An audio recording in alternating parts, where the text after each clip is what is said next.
we've traveled a lot making this show, and the hardest place to explain Bitcoin to is here in Bedford with my friends. Like it's so difficult. I try and explain to them. I've told them for years about inflation is coming. I've told them about risks of banks. I've told them everything, but you almost have to go through more horrific experiences, more a genuine crisis to understand it. And no, I just can't get them to consider it. When I was in Argentina, or I was in Uruguay, but talking to Argentinians, and you explain to them, they're like, "Yeah, I get that.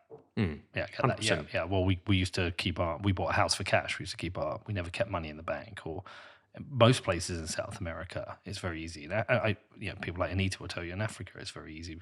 When I was at the border with Venezuela and Colombia and Cucuta, very easy. It's very easy to explain to these people who've gone through crisis, suffered forfeiture, suffered hyperinflation. Like they naturally get it. It's almost like I'm waiting for a crisis. I can sit there and explain to people everything I've learned about the banks, central banks, high inflation, CBDCs. It's like I'm fishing without bait. I feel like I've got the best bait in the world, and like nobody's taken the line. It's the difference between show and tell. Yeah. If someone has experienced something and you can show them a story, that's so much more powerful than lecturing them about it. And to be honest, I've spent a lot of time, I think, poorly lecturing people about why they should read about Bitcoin. I don't even tell people to buy it. So just go and read about it. Yeah. I mean, on the Rail Bedford website now, we said, I've written an article called Why You Should Not Buy Bitcoin. And the whole article is about why you should learn about it. Oh, even if you don't want to buy it, just learn about it, because it's going to arm you and better prepare you for the world we live in. Apart from anything else, it's absolutely fucking mind-blowing. Yeah. The more, fucking hell, I think a few years ago I thought I knew so much about it, and then the more, it's like a Socratic dialectic. The more I read about it, the more I realize how ignorant I am. Yeah. And the more Bitcoin humbles you, doesn't it? Yeah, and I think the more I learn, the more I realize how insidious central bank control over money is, how insidious our governments are. I think you get to like peer through the veil a little bit more, or behind the veil a little bit more, and I think it's like in the Matrix when you can disseminate everything's going to green numbers. Yeah, you can, and the green numbers you start to see them. You can just see stuff. So where historically I would have, I mentioned the other day I went to the shop to get a coffee in the morning, when those Costa crappy machine ones. And there's a guy buying 3 newspapers. He's buying a Times. He got a Times, a Mirror. Or was it a Start? He got a broadsheet. Yeah, he got a highbrow broadsheet. He bought himself the lowbrow Daily Mail, and then a tabloid. And I just thought, you're going to read these and accept it. I assume you're going to move on. I'm making an assumption here, but I just watch the news. I'll see Rishi Sunak or whoever, and I know the bullshit that's being said to us now. I just see it.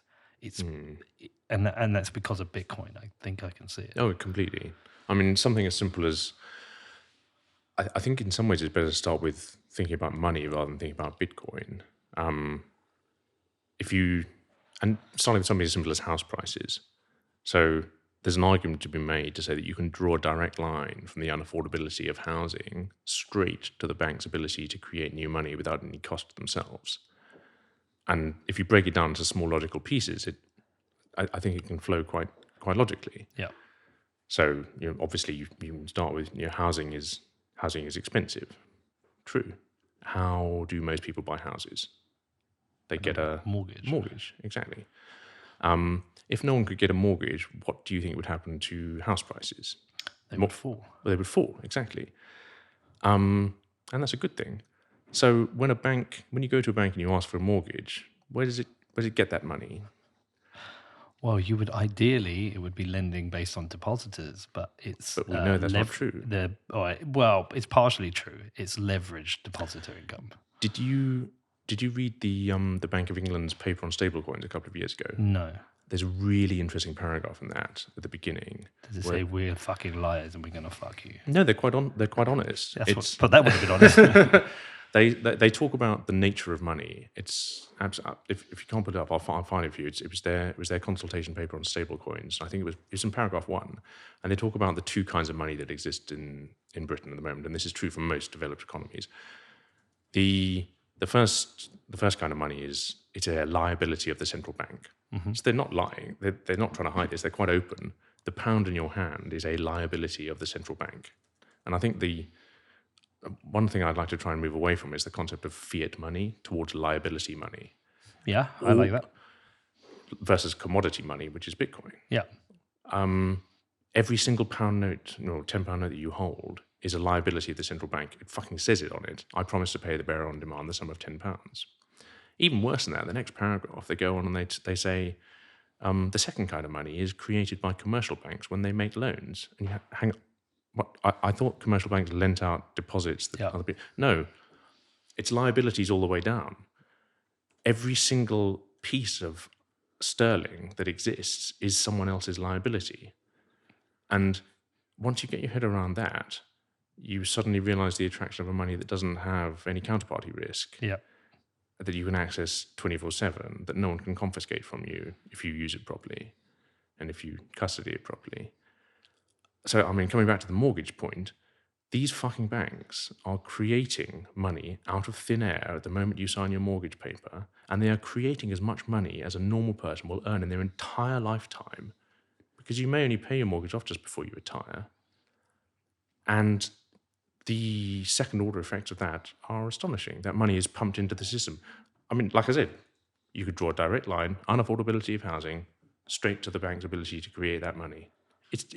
I mean, fucking hell, if you're putting £100,000 deposit down and you're buying £1 million house, 900,000 new pounds are being created by that bank and pumped into the system at no cost. Would you like a top up? I think we should probably have a top up. Do you know what the weird thing is? You finished that glass and I don't think you stopped talking and I haven't seen you pick it up. So there's some kind of voodoo going on there. Have you seen him pick that glass up and drink it? I've not. Yeah. I quite like that. It's really nice. Oh, I'm pleased. It's the first whiskey I've liked. Oh, good. Well, it's the weird blend of the rye and the... well, you might be a Scotch guy then. I constantly have imposter syndrome around Bitcoiners who drink whiskey. Do you? Danny will have an old-fashioned or maybe... I actually don't mind that. That's all right. I love an old-fashioned. Yeah. That's like me having a latte when you have a black coffee. Yeah. Yeah. Black coffee maxi. Okay.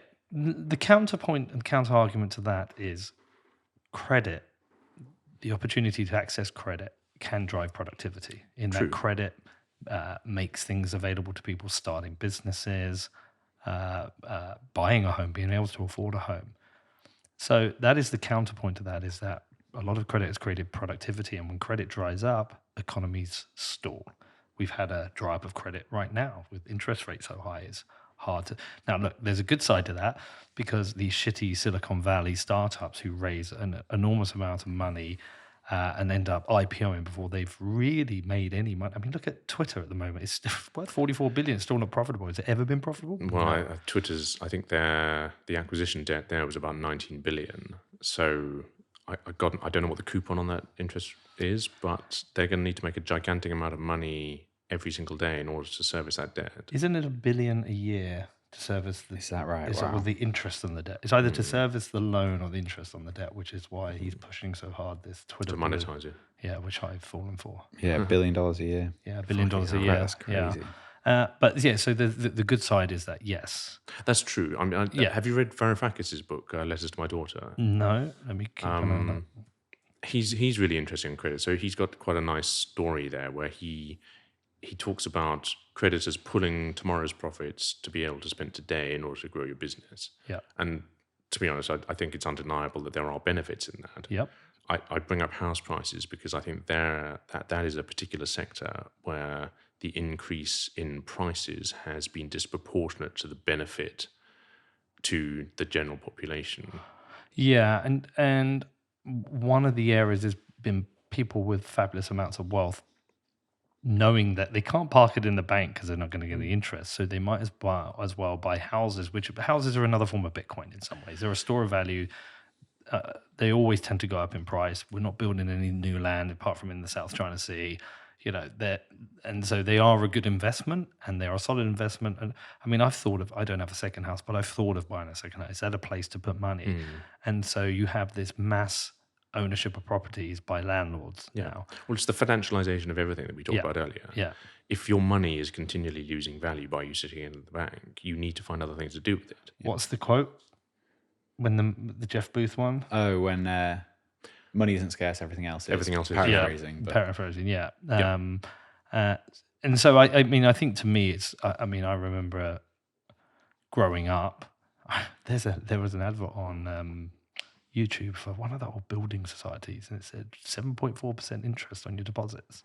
So whatever, so you can earn a high interest. So there's an incentive to save, which was obviously a good thing, and then there was a cost to borrow.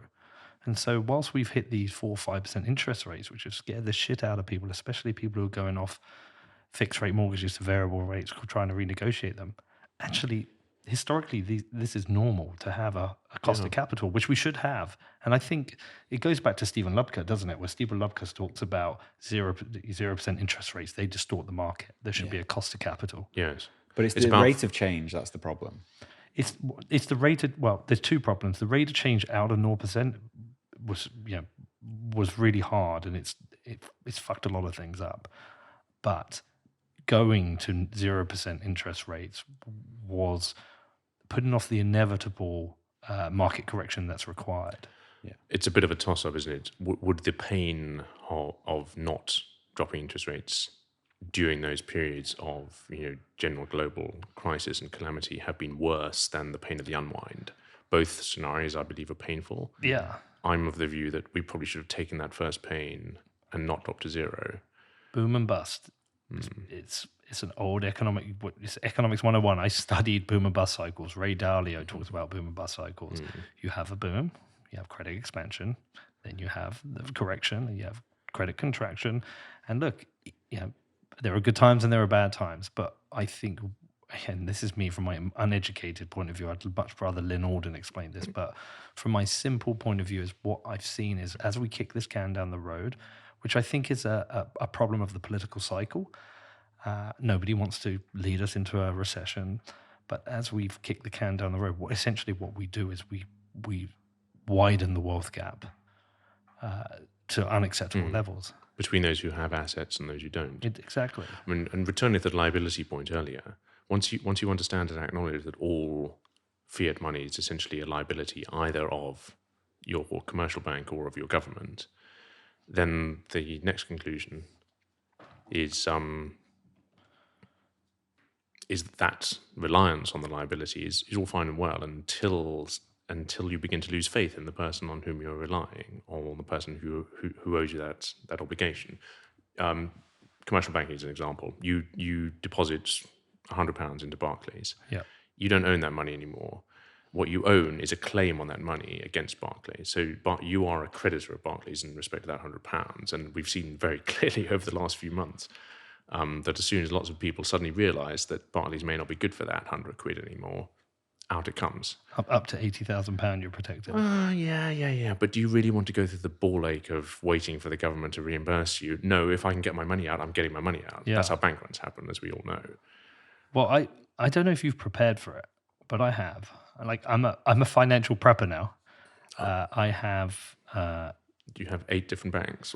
No, but I have a couple of banks. But I also have pockets of cash distributed around the country, random locations, like really weird and random locations. This is interesting. Obviously, I would never say that on a podcast, but I hope these locations are secure. No. First, they're secure locations. Is there a treasure map? Well, actually, my brother has a treasure map. But secondly, they're not amounts so large that it's worth coming around with a $5 wrench. I might as well buy the $5 wrench off you for $500. It's just small amounts of pockets. But if any time I need, I know I can go and get it. So if the bank closes down and I need cash, I'm like, there's that location. There's £1,000 there. That's it's a 2-hour drive, but I have to go and do it. So there's no point Why not just have Bitcoin? No, I have Bitcoin as well. But why do you need the cash? Because I want every scenario. What scenario would there be that you need cash, not Bitcoin? Going to the shops and buying a loaf of bread. But this is like financial Armageddon prepping. No, presumably, if you're no, burying cash. Bank failure. Bank failure. A bank failure. I can't get any money out of the bank that day. Truckers, I do something in the line of our business that means I get my bank account switched off. And that happened. People had their bank account switched off and they couldn't pay their mortgage. They couldn't get money out to buy groceries. Yeah. I think it's I think it's a far out risk that's getting nearer. You're talking about tail risk. Yeah, so I'm obsessed with tail risk. Yeah, so I've got I'm just increasing my plans for every single one. Yeah, I have 6 months of food in my basement and a generator. Okay, so you're an actual prepper. Have you got tin pineapple. You've got a shotgun license yet? I haven't got a shotgun license. I have some. Well, I have some explosives. I haven't. Who needs a license? Just for the record, and speaking as a lawyer, I have no explosives on my property. Do you have a Rolls Royce, just in case? Sadly, no. No, but tail risk is an interesting thing to explore, and I think it appeals to a lot of people who understand the value in Bitcoin. So, like we were saying about the UK, why is it so hard to explain to people in the UK why Bitcoin is useful? And I think in some respects, and Danny Scott is good on this as well, isn't he? Yeah, great. Coin again. We live in a country where we don't, in many cases, need Bitcoin yet. I'm being completely honest, and this is a person who loves and obsesses about Bitcoin much more than my wife is happy with. We live in a country where, by and large, you can tap your card in a point-of-sale terminal, and that works. And broadly speaking, technologies are adopted when and if they become useful. And for many people in the world, Bitcoin already is useful. It's a store of wealth. Your currency may be evaporating 70% a year. In Lebanon, you can mine Bitcoin and you have access to a global financial system that is permissionless and you can just participate in. In Zimbabwe, they're running out of physical currency now. So if you have you don't even need a smartphone, you can use a feature phone. Bitcoin Akazi, you have kids who are finally being able to get paid for services and not have the other 8 people who live in their rooms stealing the money from them. To those people, it's obvious.